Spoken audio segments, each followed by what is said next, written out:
I could tell you right now it's worse than it was. Let me ask you out there, my audience, okay?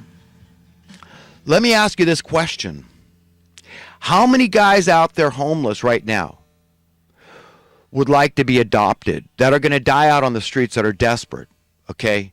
How many would like you to adopt them and to put them to work a little bit, to make them feel appreciated and wanted and needed? Okay, they would love it. As long as you're not a mean slave owner.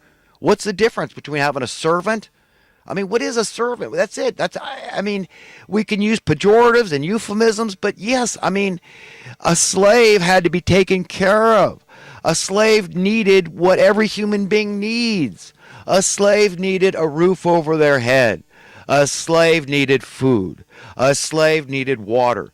Do you know how many guys out there would love to be your slave today, but nobody wants them anymore? Nobody needs them anymore. They don't need it. Oh, you could do gardening? Oh, gardeners are already a dime a dozen. I mean, America's got to have tens of millions of landscapers out there, you know? And so what can you do? Can you paint? Oh, well, you know, a lot of guys can paint. I can hire a guy at Home Depot to come and paint my house. I don't need to be, you know, housing you forever just because you can paint my house. I mean, that's the kind of thing I only do every 10 or 15 years anyhow. You know, so what can you offer me? What can you do? Oh, I could change the oil in your car. I could do minor repairs.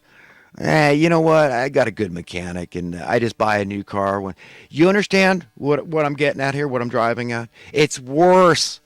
It's worse. You've been tricked into believing it's better. It's worse now than it was under slavery.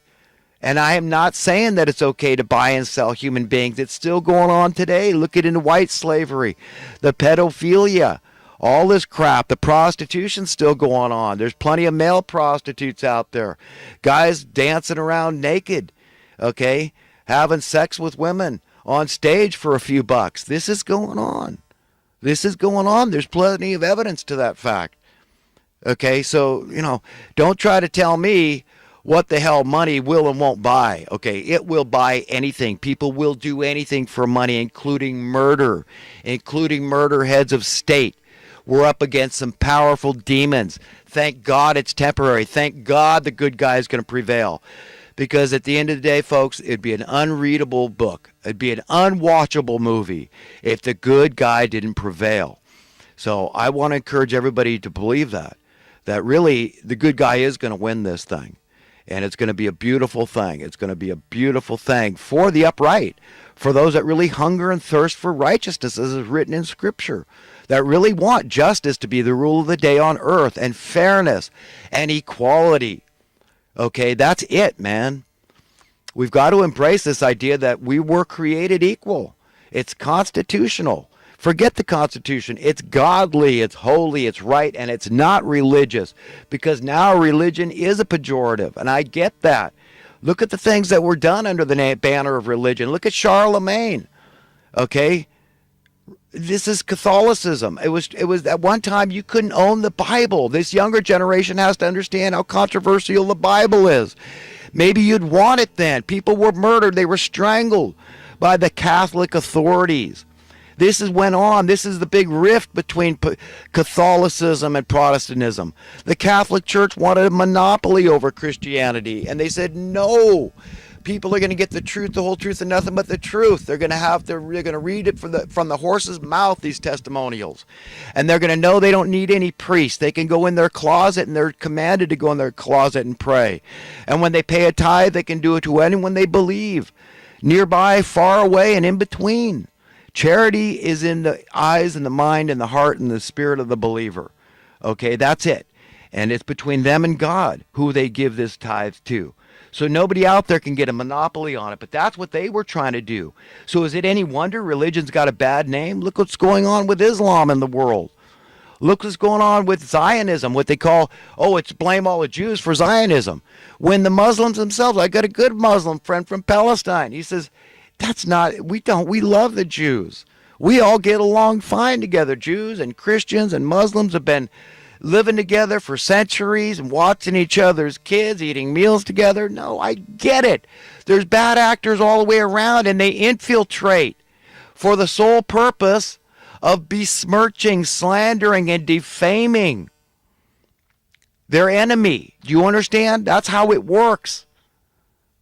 And you say, that makes my head spin. Yes, that's the nature of evil. It makes your head spin. Why would anybody be evil?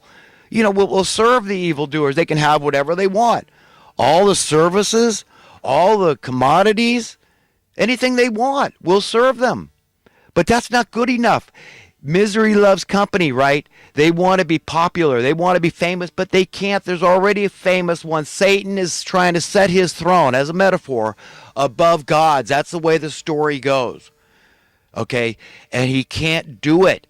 But they keep trying it and trying it and trying it. And they're trying it even harder. They're doubling down. This whole week, the mainstream media has been focused on this poor woman, Heather something, that was ran over by this psychopath that was probably working for the other side. Do you understand how this thing works? Okay, or he was just a nutcase. I mean, you cannot, every man has to fall or stand on his own. He's the weakest link, however you want to see it.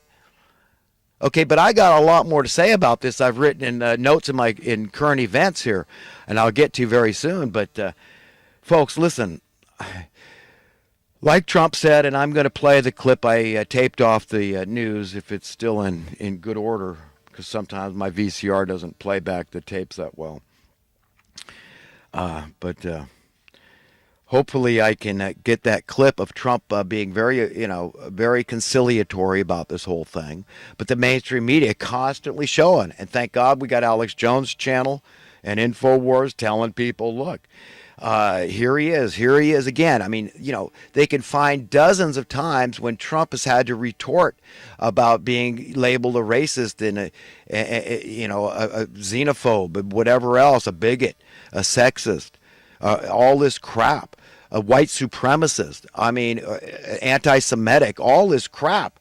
I mean, and they arrested this guy that was a Jew, actually, that was setting the Jewish centers on fire. I mean, there's ulterior motives. It's kind of like the firemen that will start a fire to drum up business, like some psycho high-ranking soldier that would start a skirmish because they need to be relevant. You understand? If they're not made relevant, they're out of work. That's the way it works, folks. If people don't need to borrow money, all of a sudden the lenders start dissipating. Okay, and disappearing. Do you understand? The same with war, the same with crime. Okay, if you just ended extreme poverty, crime would plummet. So do you understand all the people that have incentive to not ending extreme poverty? So we keep paying $50 billion a year into Section 8 while the problem of homelessness keeps growing. And their job is to end homelessness, stop homelessness for people that can't afford it. The government's supposed to step in and subsidize it. And it goes through the economic sluice, the fabric of society, and it winds up in guys like Rich Dad's pocket. So you ask, who are the welfare recipients? Well, whose pocket does it wind up in? Who's profiting? Cui bono, okay, as they would say in Latin. Okay, you could say, well, it's benefiting the poor people. It's putting a roof over their heads. So the efforts Rich Dad make to acquire these properties and rent them out to the government, that he's saving lives out. Sure, I can understand that point of view. But what's it based on? Is it based on psychobabble? I would suggest and contend strongly that it is. And that if you are honest, and that doesn't take a lot of intellect, just be honest and understand that by subsidizing it, the government is exacerbating the problem. You say, well, how are they doing that? Because the rents are higher. Do you understand? So less people can afford to pay their rent because of this subsidy. Do you understand? So many people in this property management business, they don't care. They care more about money than human beings. It's like, what, do you think I'm going to be an idiot nice guy? No. This is the prevailing market worth of this apartment. This is what I'm going to charge. I'm not going to betray my peers, those that are in the same business as me. Sure, I compare what the rents are going for. Yeah, and they don't ever think about that as price fixing or price rigging or market manipulation. Not about getting their market share, right? But just keeping up with the Joneses, with the fellow landlords and property management companies. They want to keep their rents up there, keep them inflating. People don't understand. Well, that's just inflation.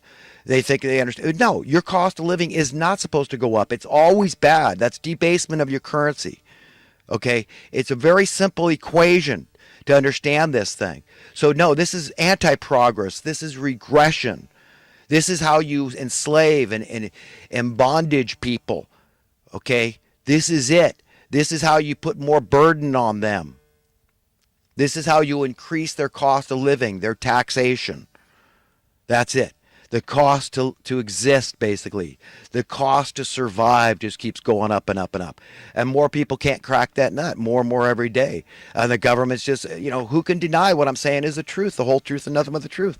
It is, folks. So they're making the problem worse by exacerbating it through this subsidy.